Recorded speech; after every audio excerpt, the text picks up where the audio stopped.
Peace. Welcome back to the station or channel, the network. Peace and blessings to all mankind. Peace and blessings to all humanity, people, all for beings in general.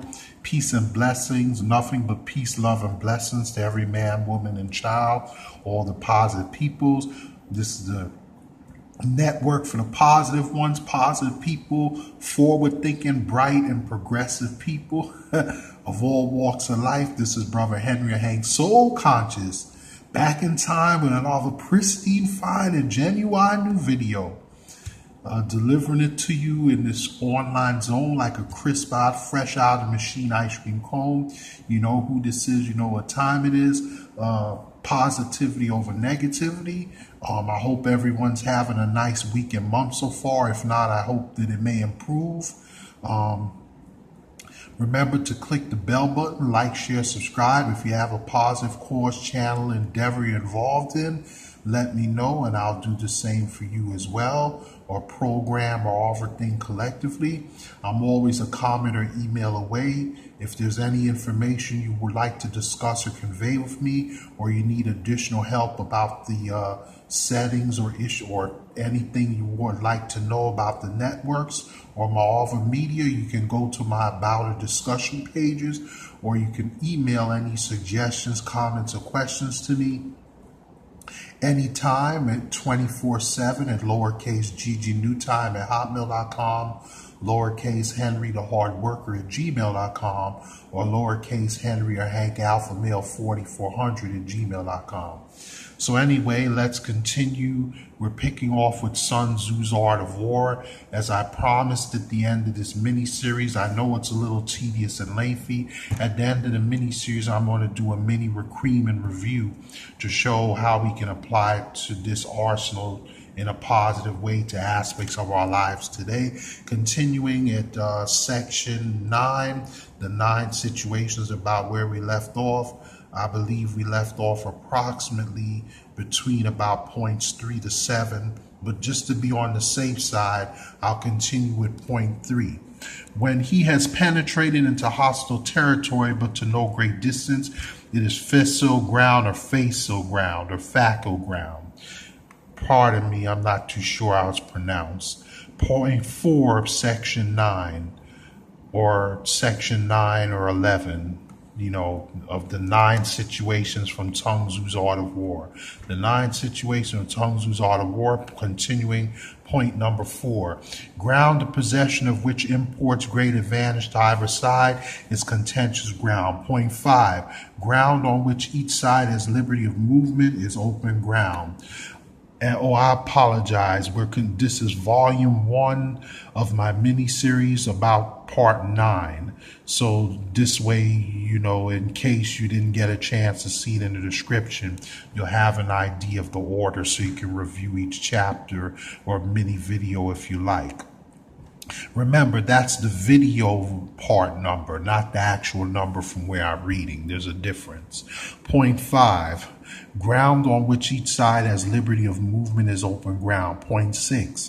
Ground which forms the key to 3 contiguous states so that he who occupies it first has most of the empire at his command is a ground of intersecting highways. Point 7. When an army is penetrated into the heart of a hostile country, leaving a number of fortified cities in his rear, pardon me, it is serious ground. Point 8. Mountain forests, rugged steeps, marshes, and fens, all country that is hard to traverse. This is difficult ground. Point 9. Ground which is reached through narrow gorges and from which we can only retire by tortuous paths, so that a small number of the enemy would suffice to crush a large body of our men. This is hemmed in ground. Point 10. Ground on which we can only be saved from destruction by fighting without delay is desperate ground. Point 11. On dispersive ground, therefore, fight not. On facile ground, halt not. On contentious ground, attack not. Point 12. On open ground, do not try to block the enemy's way on the ground of intersecting highways. Join hands with your allies. Point 13. On serious ground, gather and plunder. In difficult ground, keep steadily on the march. Point 14. On hemmed in ground, resort to stratagem. On desperate ground, fight. Point 15. Those who are called skillful leaders of old knew how to drive a wedge between the enemy's front and rear, to prevent cooperation between his large and small division, to hinder the good troops from rescuing the from rescuing the bad, the officers from rallying their men. Point 16. When the enemy's men were united, they managed to keep them in disorder. Point 17. When it was to their advantage, they made a forward move. When otherwise, they stopped still. Point 18. If asked how to cope with a great host of the enemy in orderly array and on the point of marching to the attack, I should say, begin by seizing something which your opponent holds dear, then he will be amenable to your will. Point 19. Rapidity is the essence of war. Take advantage of the enemy's unreadiness, make your way by unexpected routes, and attack unguarded spots. Point 20. The following are the principles to be observed by an invading force. The further you penetrate into a country, the greater will be the solidarity of your troops, and thus the defenders will not prevail against you. Point 21. Make forays in fertile country in order to supply your army with food. Point 22. Carefully study the well-being of your men and do not overtax them. Concentrate your energy and hoard your strength. Keep your army continually on the move and devise unfathomable plans. Point 23. Throw your soldiers into positions whence there is no escape, and they will prefer death to flight. If they will face death, there is nothing they may not achieve. Officers and men alike will put forth their uttermost strength. Point 24. Soldiers, when in desperate straits, lose the sense of fear. If there is no place of refuge, they will stand firm. If they are in hostile country, they will show a stubborn front. If there is no help for it, they will fight hard. Point 25. Thus, without waiting to be marshaled, the soldiers will be constantly on the qui vive or vive. Without waiting to be asked, they will do your will. Without restrictions, they will be faithful. Without giving orders, they can be trusted. Point 26. Prohibit the taking of omens and do away with superstitious doubts. Then, until death itself comes, no calamity need be feared. Point 27. If our soldiers are not overburdened with money, it is not because they have a distaste for riches. If their lives are not unduly long, it is not because they are disinclined to longevity. Point 28. On the day they are ordered out to battle, your soldiers may weep, thus sitting up, bedewing their garments, and thus lying down and letting the tears run down their cheeks. But let them once be brought to bay, and they will display the courage of a Chu or Kwai, pardon me. 29. The skillful tactician will be likened to a Shangjan. Now, the Shangjan or Shijan is a snake that is found in the Chuang Mountains. Strike at its head, and you will be attacked by its tail. Strike at its tail, you attack at its head. Strike at its middle, you'll be attacked by head and tail both. Asked if an army can be, point 30, pardon me. Asked if an army can be made to imitate the Shuzhang, I answer yes. For the men of Wu and the men of Yu are enemies. Yet if they are crossing a river in the same boat and are caught by a storm, they will come to each other's assistance just as the left hand helps the right. Point 31. Hence, it is not enough to put one's trust in the tethering of horses and the burying of chariot wheels in the ground.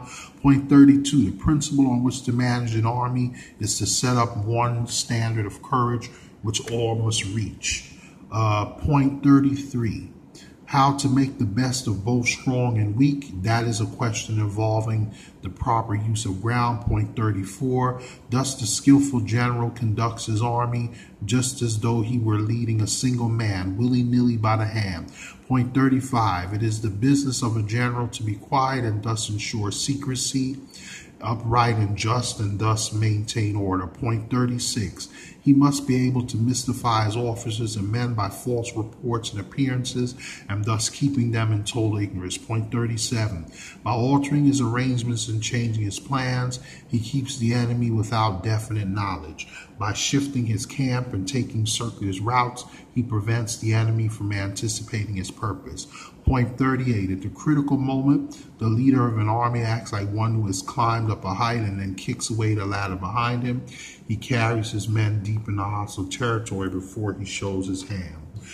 Point 39. He burns his boats and breaks his cooking pots. Like a shepherd driving a flock of sheep, he drives his men this way and that, and nothing knows whither he is going. Point 40, to muster his host and bring it into danger. This may be termed the business of the general. Point 41, the different measures suited to the 9 varieties of ground, the expediency of aggressive or defensive tactics, and the fundamental laws of human nature. These are things that must most certainly be studied. Point 42, when invading hostile territory, the general principle is that penetrating deeply brings cohesion.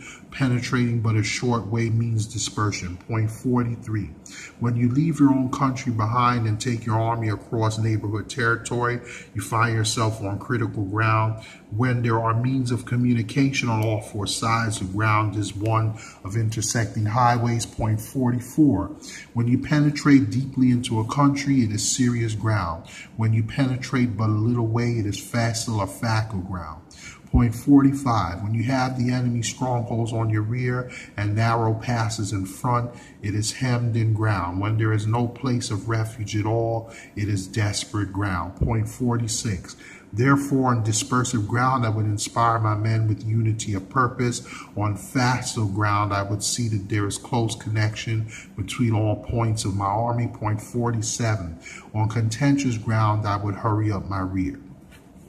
So thanks for bearing with me. We're going to pause there for now. I'll be back with volume 1, part about 9 or 10. It'll be about part 10, I believe, most likely, at least 9 next time. Remember to click the bell button to be notified. Like, share, subscribe. Peace and blessings. Remember, think right, reflect right, love right, be right, do right, live right.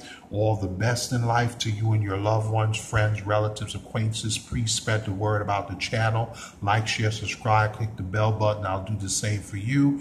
If you have any questions, go to the About discussion page. Email me. If there's anything you missed, feel free to rewind and go back or view the previous parts to this mini-series. Enjoy the music as we close out, and I will catch you guys on the fly in the next one. Peace, peace, peace.